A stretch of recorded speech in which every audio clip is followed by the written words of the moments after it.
Iniciar novamente a gravação. Ó, eu vou falar aqui de outras métricas que agora elas são comuns tanto para classificação quanto para regressão, tá?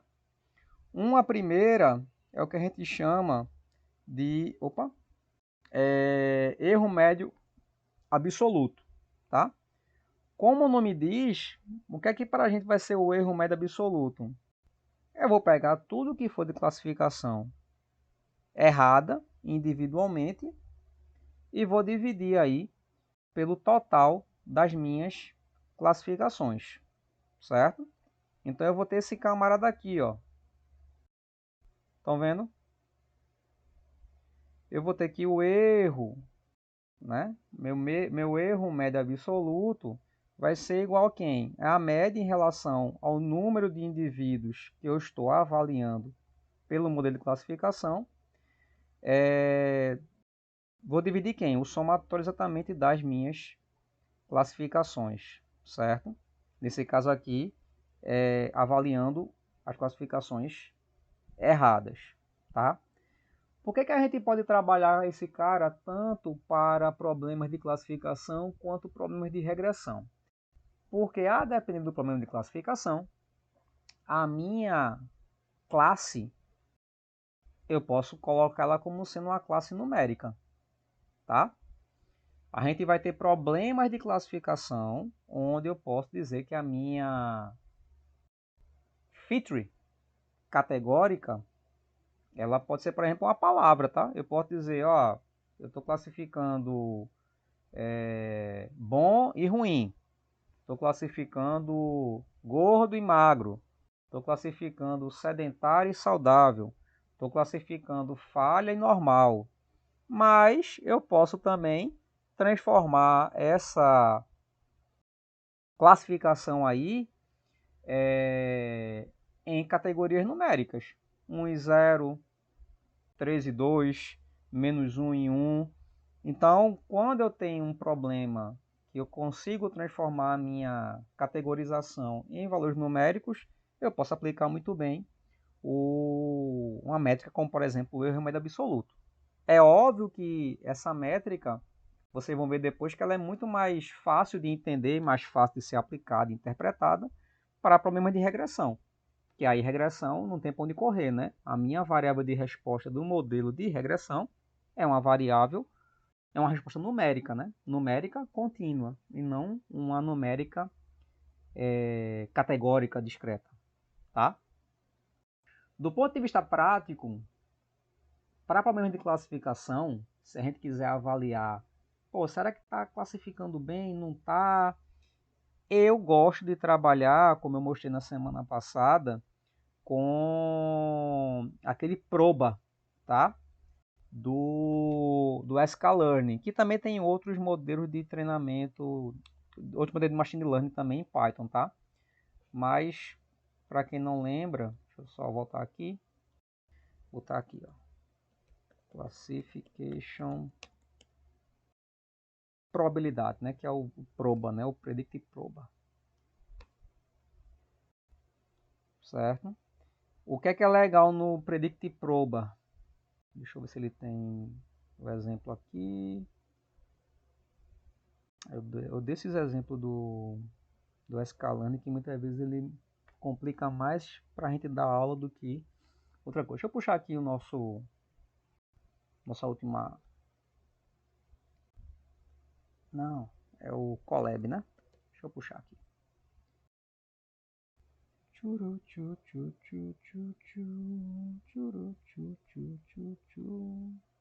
Cadê? Acho que aqui eu já tinha o proba, né? Foi no KNN. Deixa eu ver se ele tá com os resultados aqui carregados. Tá, ok.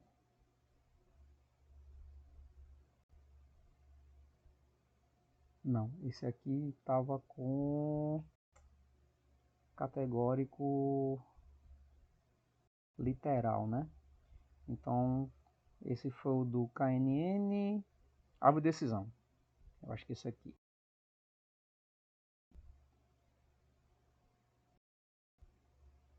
Isso. que era a questão da classificação dos vidros, né? Ó, só relembrando, a gente pegou o primeiro problema de classificação com a decisão. A minha variável categórica, ó, de classe é numérica, tá vendo? 0 e 1. Aí eu consigo aplicar uma série de métricas de classificação. Dentre elas, aqui, ó, o proba. Por que eu gosto do proba, né? Ou da métrica de probabilidade? Porque muitas vezes, se a minha variável, por exemplo, ela é numérica, mais discreta, eu consigo avaliar qual é a probabilidade mesmo que o meu modelo respondeu se uma instância pertence a uma classe 0 ou uma classe 1. E a gente tem aí o cálculo de probabilidade. Por que é legal? Por que eu acho legal isso aqui? Porque, veja, eu estou dizendo para o usuário final do meu modelo treinado, né, no meu deploy, que o modelo está dizendo, olha, é 1, mas era para ser 0. Tá errado. Tá, mas ele errou como? Não, ele errou feio mesmo. Ele está dizendo com 85% de chance que a classe é 1, enquanto deveria ser 0. O que é que eu fico desconfiado quando eu boto os modelos para treinar? Quando o meu modelo está acertando legal, mas a probabilidade de acerto está ali próximo dos 50%, tá? Deixa eu ver se eu tenho um exemplo aqui, nesse que a gente trabalhou na semana retrasada. Não, mas tem uma coisa próxima aqui, ó, tá vendo? Saca só, tudo bem, aqui foi um erro, né? Só que percebam que a probabilidade, a diferença aqui entre certo e errado, está muito próximo. É 60% em comparação a 40%. Quando essas probabilidades de classificação, sejam certas ou erradas, ficam muito próximas de 0,5, não está legal o treinamento. A gente pode ajustar ainda esse treinamento do modelo, de repente ajustar os hiperparâmetros, tempo de treinamento, número de iterações, para que as probabilidades de acerto fiquem mais distantes dos 50%. Tá? Do ponto de vista prático, se a gente olha para um problema numérico, isso pode ser interpretado de maneira mais fácil, a gente olhando, por exemplo, o nosso erro médio absoluto, que é exatamente isso aqui que eu estou fazendo. Ó. Eu estou pegando o valor predito individualmente, subtraindo aí do meu valor real, né, da classificação, certo? E disso aqui eu estou subtraindo de todos os valores, né, de todas as classes, né, para cada situação, para cada indivíduo, certo? E aí eu consigo calcular o meu erro médio absoluto. Fica mais, na minha opinião, fica mais fácil entender isso para problemas de regressão do que problemas de classificação, mas a gente pode usar para classificação sem grandes dificuldades. Em cima do erro médio absoluto, né, eu posso tirar, por exemplo, a raiz quadrada do erro médio absoluto, certo? Dá uma informação semelhante, tá? Sinceramente, para mim eu não vejo tanta diferença, tá? É só uma questão de magnitude. O MAI vai variar numa escala maior se você comparar com o RMSE, né? Que é a raiz quadrada do erro médio, tá? Mas, sinceramente, não tem muita diferença para mim em termos de informação, beleza? A gente tem ainda o chamado erro, né, absoluto relativo, tá? Em que a gente pega o predito, a diferença do predito com o que seria realmente a classificação correta e divide aí pela categoria correta e a média, né, dessa classificação correta, tá? que é exatamente o que está aqui, beleza? Enfim, é mais uma métrica. Se você for procurar na literatura, hoje, cara, tem muita métrica que o pessoal desenvolve para avaliar modelos de machine learning. De novo, ninguém aqui vai sair estatístico ou engenheiro de dados focado em análise do modelo. O que vocês querem aprender é que modelo é mais fácil ou mais difícil de resolver o meu problema. Métrica, coloquem uma coisa na cabeça de vocês. É importante para a gente fazer, primeiro, comparação entre configurações de treinamento, ou seja, eu estou avaliando várias possibilidades de valores de hiperparâmetros. Que configuração gerou um modelo mais bem treinado? Você compara utilizando métricas. Eu tenho 10 modelos diferentes de machine learning para classificação. Qual é o mais adequado para o meu problema? Pega a base de dados, treina os diferentes modelos e avalia um modelo em relação ao outro utilizando as mesmas métricas de classificação. Então, métrica é para a gente avaliar quem é melhor para resolver nosso problema, tá? Que métrica você vai utilizar?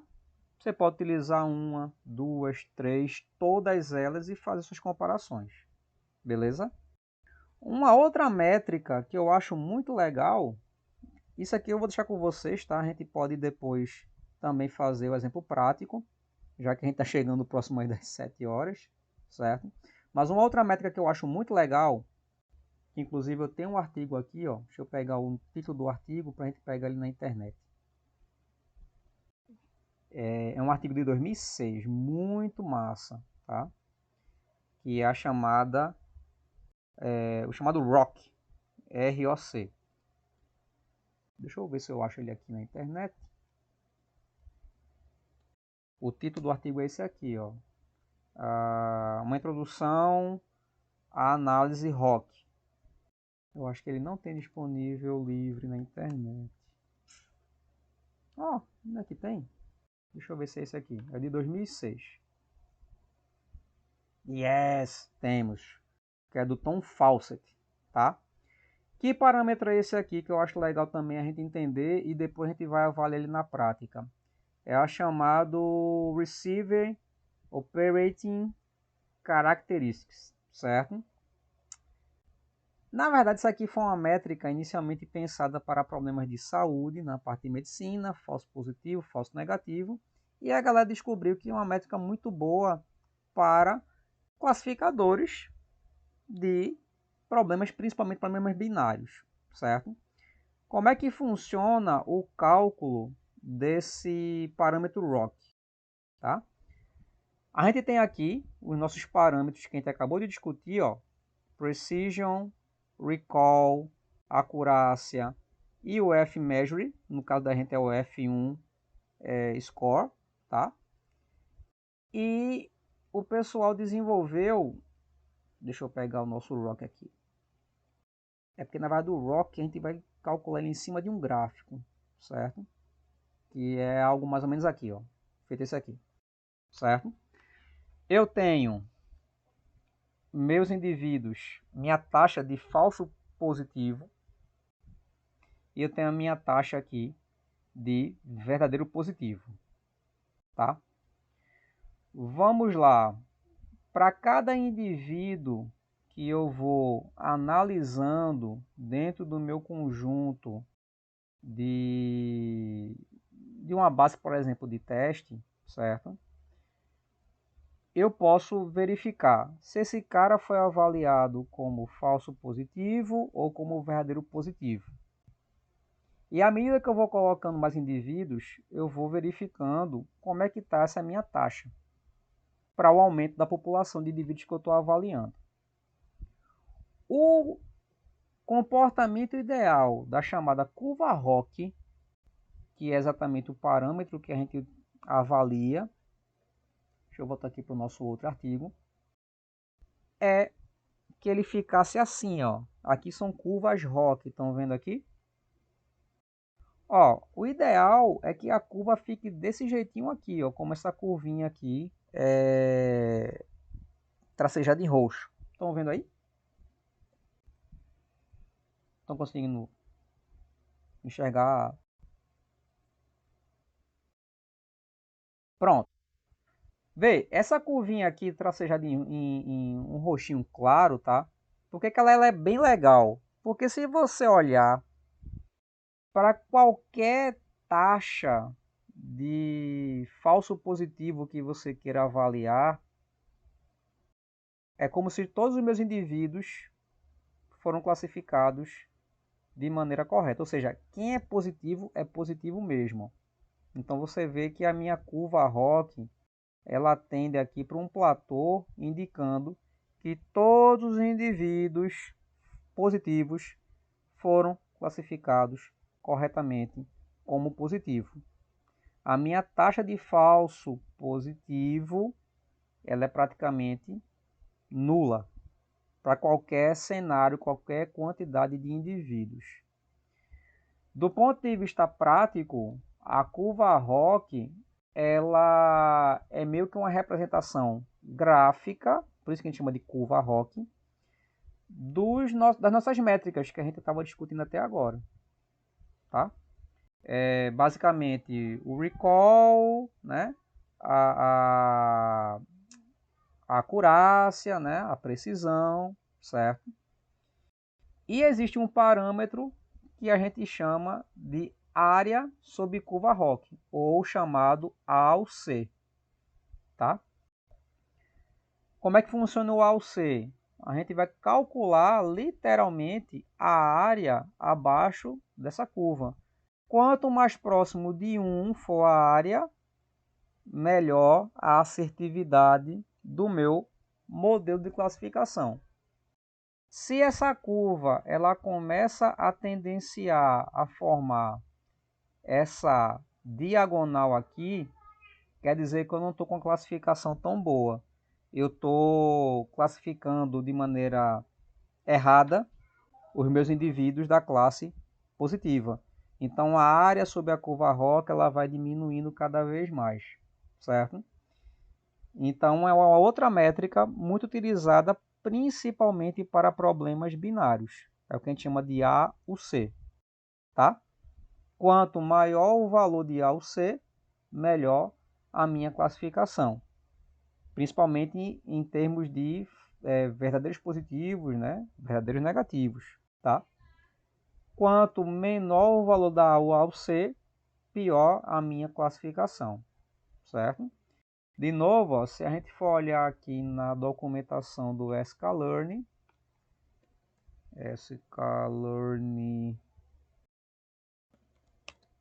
Metrics, a gente vai ter aqui, ó, métricas de classificação.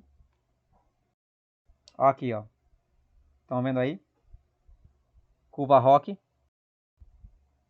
Então ele me dá a possibilidade de calcular exatamente o valor, né, desse parâmetro ROC. E aqui, ó, se eu quiser transformar esse parâmetro, que aqui normalmente você vai ter uma curva, tá?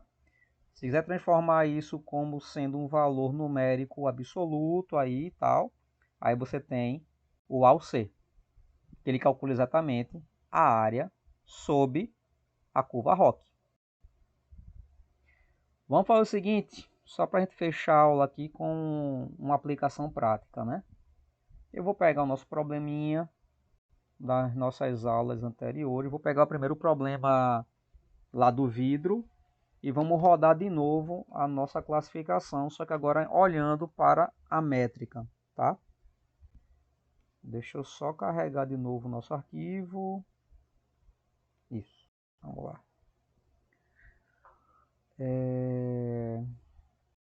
Só para a gente fechar aí, né? A nossa aula de hoje.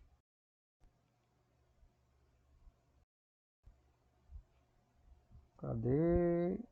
Classe vidro. Isso, tá aqui.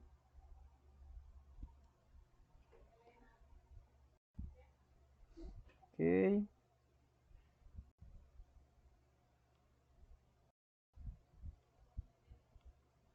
Aqui.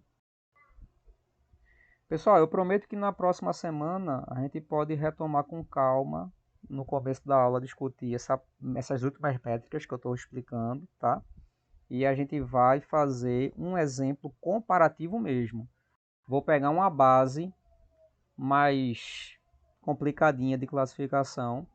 A gente vai rodar os nossos dois modelos que a gente viu até agora de Machine Learning, árvore de decisão e vizinhos mais próximos, e a gente vai comparar que modelo deu uma melhor classificação baseando, né, em métricas, tá?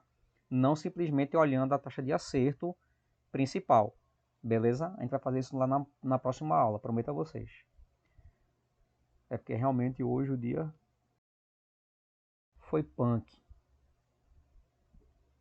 Mas vamos lá aqui. Aqui eu não preciso rodar por enquanto. Alguém quer falar aí? Alguém abrir o microfone?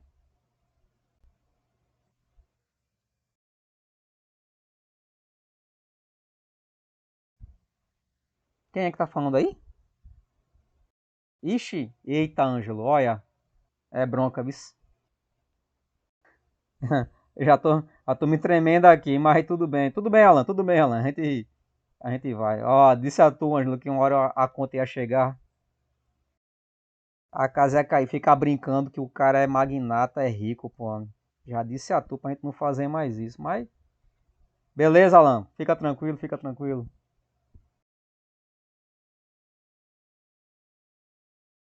Ah, beleza, deixa aí que a gente vai. Vamos lá. Beleza. Ó, saca só, gente. Mas a gente discute, Alan, se preocupa não. Fiz todo aquele passo a passo anterior, tá? Carreguei aqui o meu dataset de vidros. Já tinha verificado que ele não tinha nenhum dado faltoso. Importei aqui, né, as funções de dividir a minha base de dados em treinamento e teste. Fiz a normalização minimax, ou seja, entre 0 e 1, tá? Aí dividi aqui, ó, meu conjunto em treinamento e teste, né? Com o train test split. Aqui eu estou usando aquele modelo de classificação baseado em árvore de decisão, tá? E aqui fiz o fit no modelo, ou seja, treinei o modelo. Beleza? Aqui está o score, ó, o score puro do modelo para o conjunto de treinamento e aqui o score para o produto de o conjunto de teste. Vamos brincar agora aqui um pouquinho com as métricas, certo? Aqui, ó, como é que eu faço para utilizar uma métrica ou outra? É só a gente escolher, fica ao gosto do freguês. Vamos pegar, por exemplo, aqui, ó, a área sob curva ROC. Não, vamos começar com uma métrica mais simplesinha, né, que eu estava falando. Vamos pegar aqui o F1 Score. Vamos lá. Então, como é que eu vou calcular o F1 Score?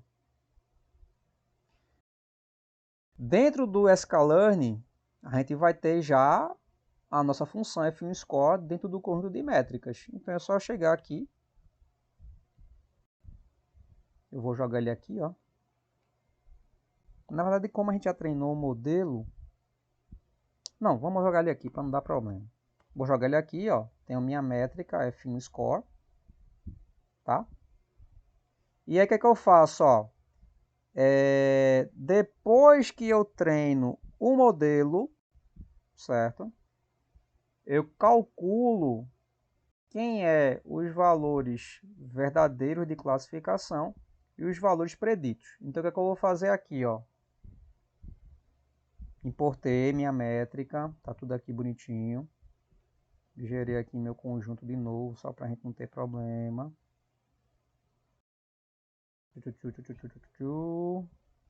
Aqui, modelo construído, modelo treinado. Agora eu vou fazer o seguinte, ó. Eu vou criar aqui, ó,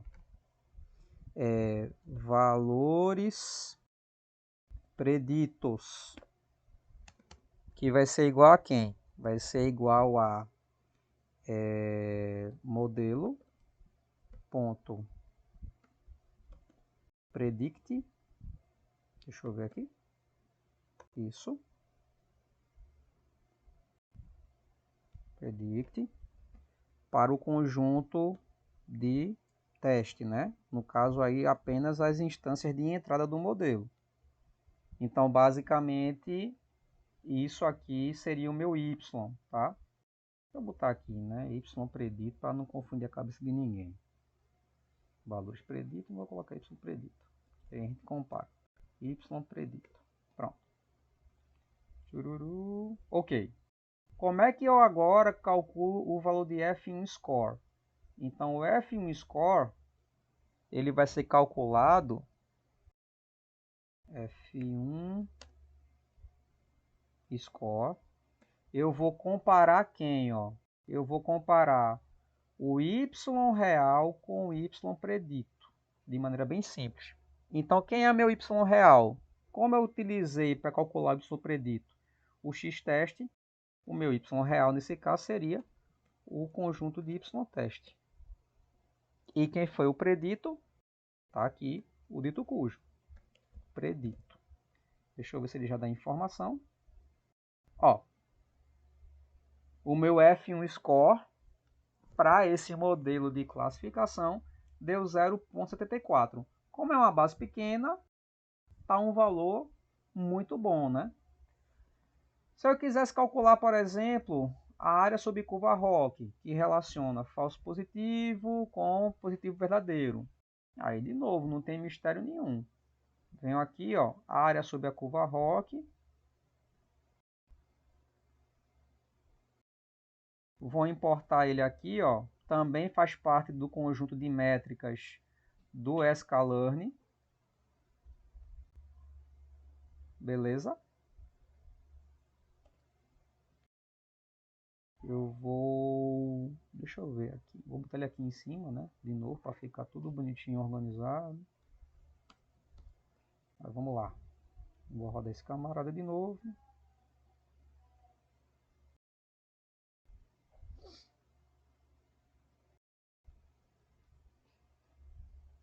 Certo.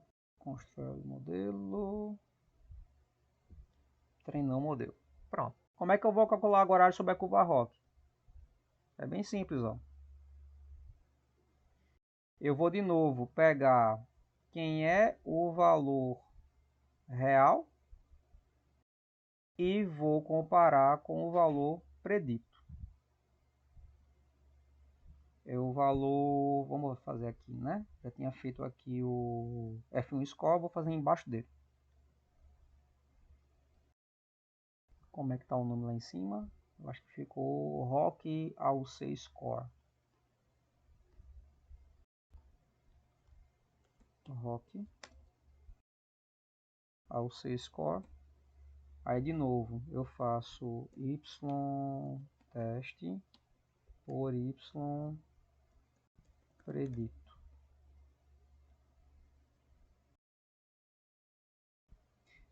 Percebe que dá diferente, ó. Ó, aqui tá dando 0,778 e aqui 0,742. Por quê? Porque não são as mesmas métricas. A informação que o F1 Score dá para a gente em termos de classificação é diferente do que a área sob a curva ROC vai dar de informação. Beleza? De novo, o mais importante aqui não é a gente escolher uma métrica ou outra. É saber que, eu quero avaliar meus modelos. Pronto. Se você quer avaliar, escolha uma, duas, três, quatro, quantas métricas você quiser. Agora, compare um modelo com o outro utilizando a mesma métrica, certo? Eu gosto muito da área sobre a curva ROC porque ela me dá essa questão de falsos positivos com verdadeiros positivos. Então ela diz para mim se eu estou errando e como eu estou errando, tá? Pode ser que para alguém simplesmente a taxa de acerto que você pode obter aí diretamente pela acurácia já seja suficiente. Então, métricas de análise de modelos de machine learning fica muito ao gosto do freguês. Agora você tem que saber exatamente quais são as métricas mais indicadas para problemas de classificação.